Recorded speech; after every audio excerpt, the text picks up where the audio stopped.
Welcome to Otisam Mathematics. In this video, we are going to look at a very simple but not common expression. I have this number versus 3 raised to the power 3. Let me remind you, this is not equal to that. Okay, let me begin with this one. For 3 raised to the power 3, it is defined as 3 times 3 times 3. And 3 times 3 is 9. 9 times 3 is 27.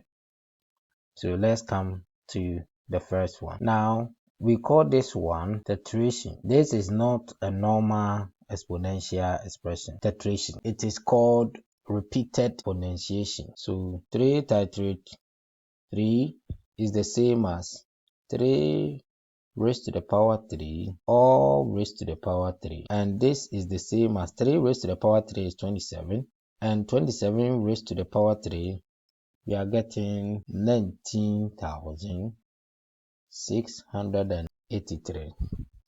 So obviously, the TETRATION is bigger than 3 raised to the power 3. Thank you very much for watching this video. If you are watching me for the first time, kindly click on the subscribe button. You can also turn on your notification button so that anytime I upload a video, wherever you are, you'll be alerted. Don't forget to give a thumbs up. Bye.